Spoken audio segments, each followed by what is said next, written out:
Hey y'all, it's Kate from the Apothecary and welcome back to my channel. Welcome back to another bi-weekly reading vlog. This is for the weeks of February 18th to March 2nd. I'm sorry this is going up a little bit later in the day than normal. Life got in the way and I wasn't able to film it when I wanted to, but we are here now filming it. I've got lots to update on. But first, I want to give a birthday shout out to my best friend Leslie over at the Nerdy Narrative.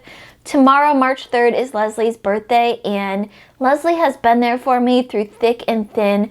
We met because of BookTube, 3 years ago, and our friendship just grows stronger every year. I love Leslie to pieces. I talk to her almost every day, if not every day, and aside from John, she is the person I talk to the most and the person I always think of when stuff happens.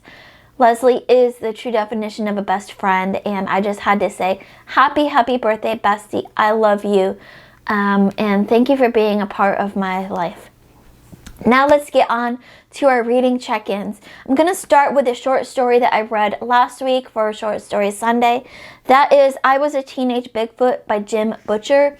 This is, of course, part of the Dresden series, and while I liked this short story and I love everything that I read from the Dresden Files, and I love Erwin Bigfoot, I actually wanted more of him on the page. Based on the title, I thought this was going to be from his point of view, but it's from Harry Dresden's point of view, which is not a bad thing. It was just against what I expected, and so I was a little bit disappointed. A lot of what we had of Erwin Bigfoot was not him directly on the page, so I just wanted more Erwin Bigfoot, and I'm told by Leslie that we'll get more in later stories, so I'm excited to keep reading this series. Now on to the books that I have finished in the past 2 weeks. Get ready, y'all, because there's a bunch. First, going back to Jim Butcher, I finished Deadbeat, which is, I think, book 7 in the Dresden Files. I gave this one 5 out of 5 stars. I loved everything about this book. These books just get better and better as they go along. And I've said it before and I'll say it again. These books are just perfect on audiobook.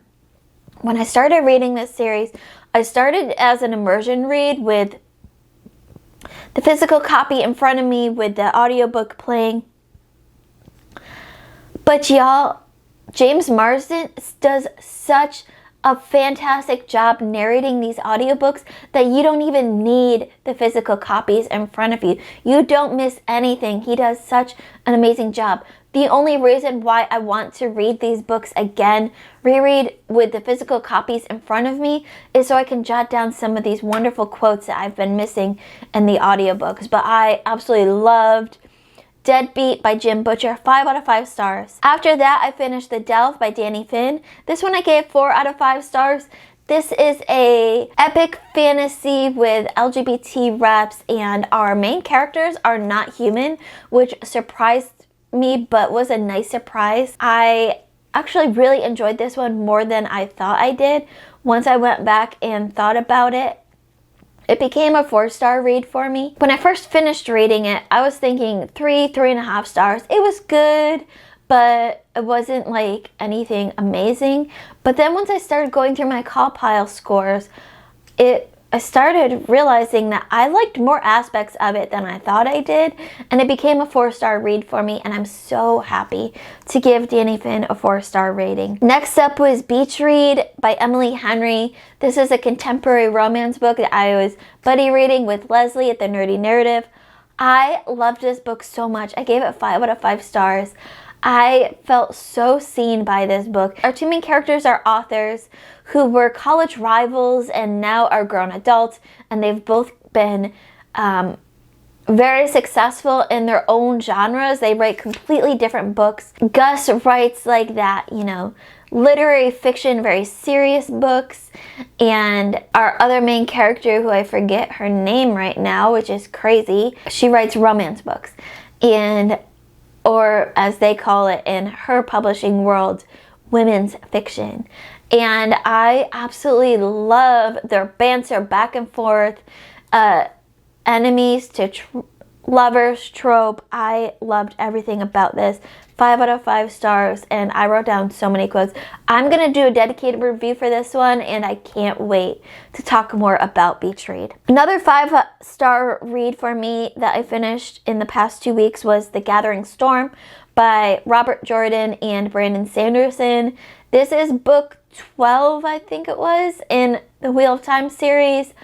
This book was so good. So much happened in this book. This is definitely one of my favorite books in the whole series. I'd have to go back and look at my other thoughts on the other books to see if it was my favorite, but definitely one of my favorites. I loved it so much. Brandon Sanderson did so much for this series. He wrote some of these scenes in a way that would 100% not be the same if Robert Jordan wrote. There's one scene in particular, and I won't talk details about it because that'll give away spoilers, but one scene I think of in particular was a huge moment in the book and the series, and Brandon Sanderson wrote it so well that you felt the weight of the moment and that scene, but it didn't drag on like maybe Robert Jordan would have drug it on with all of his extra details and stuff. We got just the right amount of details, just the details that we needed to understand the severity and the weight of that scene, and then he moved on. And that was it. And it was just perfectly written. And then the last book that I finished in the last 2 weeks was actually a DNF, so technically didn't finish. That's the Re-Emergence by Alan K. Dell. This was one of my Sphinx novellas, the second one I've had to DNF, which makes me so sad because I didn't want to DNF any of these. But this one, honestly, I tried. I made it to like 55%. And I was so confused at what was happening to who, what sides our characters were on, what species they were. I thought they were humans, but then there would be phrases like, so-and-so scratched his snout, and that confused me to all heck. There was an AI character who, to me, acted too much like a human, and it kind of blurred the lines too much for me where I was confused reading this whole thing. So with the permission of my Sphinx team, I decided to DNF it at 55%, but I gave it a good try. I made it halfway through and I was still utterly confused, and that was good enough reason for me to DNF it. So now let's talk about what I am currently reading. Of course, I'm still making my way through the Jane Austen Audible collection. I think this had 5 of her books. I'm through 2 of them now. I finished Sense and Sensibility, and I finished Pride and Prejudice.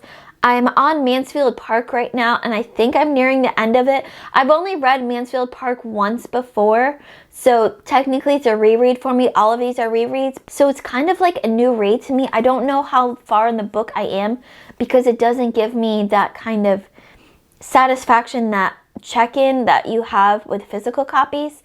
But I am really enjoying it and the drama of it, and I can't wait to see what happens from here. But it feels like, knowing Jane Austen's writing, it feels like we're coming to the peak of the story, which usually happens towards the end of Jane Austen books. So I've got that going. I am making my way through A Fire Endless by Rebecca Ross, which is book 2 in the Elements of Cadence duology. I absolutely loved book 1 amazingly, and I'm really enjoying book 2. Certain characters in this book give me almost Game of Thrones vibes, so I'm really interested to see where this goes. I am making my way through Children of the Black Moon by Joseph John Lee. This is book 2 in the Gunslingers and Spellbinders series. I might have mixed those 2 up. Might be Spellbinders and Gunslingers. I can't remember. I am reading book 2 in preparation for the arc in March for book 3, Legion of the Lost. And you'll hear more about that when I get to that one. Really enjoying this one from this point of view and getting some more of this history. Still reading Seekers by Troy Knowlton. I am enjoying this, but not as much as I thought I was going to, and it's a bit longer than I thought it was, so we'll see how I get on with Seekers. And the Sphinx novella that I'm currently reading is Dark Heart of Elmore, and I am really, really enjoying this one. This is like a mystery I think we just hit some kind of a supernatural weird creatures moments. And so I think I'm about 50% through this novella. I'll definitely be finishing this one up today. I'm really interested to see where this goes and how this all ends up. But it's a nice relief after having to DNF the last two novellas that this one is going strong. So that leads me to what I'm going to be reading next. I've got a couple Dresden reads lined up. I've got Warcry, which is our next graphic novel in this collection. And then, assuming that I can read that today, I'll be reading the next short story, Something Borrowed, which is from the, I think, Briefcases collection. After that, I'll be reading our next Joan Didion essay, the essay of the month, Doris Lessing, which, if I remember right, when I read this essay the first time, it made me really interested in reading Doris Lessing's writing, which I haven't gotten to yet, which I still really want to read. I just need to find time and room for it. Once I finish A Fire Endless, I'll be starting The Towers of Midnight, which is our next Wheel of Time book, which I should have started in February, but I didn't get to it because I didn't finish The Gathering Storm until the very last bit of February. When I finish The Children of the Black Moon, I will be starting in on How to Solve Your Own Murder, which is an arc I got through NetGalley that comes out at the end of March, and I'm so excited to read this. Sounds like a really great murder mystery book. And when I finish Dark Heart of Ilmore, I'll be starting in on the next Sphinx finalist, which is Dragon Meat. So that is everything that I've finished that I'm currently reading that I'll be reading next. There's a lot to catch up on. Again, happy birthday to Leslie. I love you to pieces. Let me know in the comments below what was your favorite reading moment in the last 2 weeks, and what are you looking forward to reading the most in the next 2 weeks. Keep reading, and I love you all to the moon and back. Bye.